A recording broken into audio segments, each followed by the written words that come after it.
all the flies anyway. However, you have to speculate to accumulate. And despite the odd hiccup, Legal & General have doubled the value of their investments in the last 5 years, which is very good news for anyone who's got their money with us.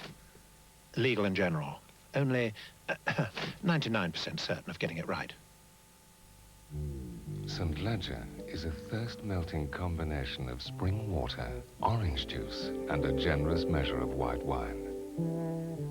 A sparkling, natural new way to stay cool. St. Ledger, refreshment beyond the cool.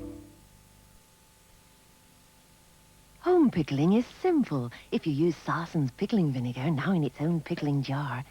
Just soak your peeled onions in salt water for a day, rinse and dry, then cover with Sarson's special pickling vinegar. Perfect pickles. In the perfect jar. That's Sarson's.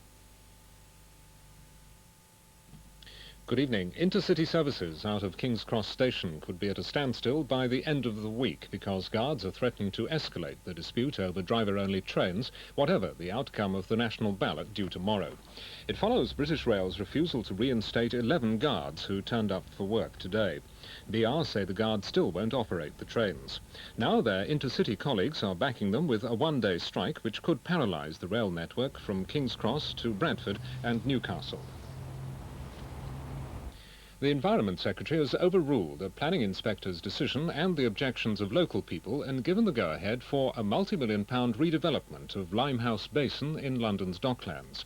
2 alternative schemes for the basin, involving new shops, offices and homes, have both been given outline planning permission. Opponents said the schemes were totally out of scale. But Patrick Jenkin, the Environment Secretary, says the advantages outweigh the disadvantages. A couple are being evicted after the home a con man persuaded them to buy turned out to be a council flat. Alex and Natalie Blatzy paid £5,000 for the flat in Sydenham, but it belongs to Lewisham Council, who say the home is wanted for other needy people. They say the Blatzys must go, even though they've no money left. The cyclist, who's been lying unconscious in hospital for 3 days, was finally identified tonight. He's Derek Pryor, a 34-year-old Reading man. His mother saw his picture on television. A woman appeared in court today charged with murdering her 2 granddaughters. The bodies of 10-year-old Natasha Brown and 7-year-old Andrina Joseph were found dead with stab wounds at Gloria Stevens' home in Harlesden last week. She was remanded in custody. British Airways flights out of Heathrow were grounded for an hour and a half today when engineers walked out for a meeting over pay differentials. They're unhappy about a pay increase for tug drivers, the people who manoeuvre aircraft on the ground. Finally, some well-known people have put their artistic talents to use by painting pictures for charity. Dusty Springfield, Ryan O'Neill, Farrah Fawcett-Majors and Adam Ant are among the contributors. This one is by the Liberal leader David Steele.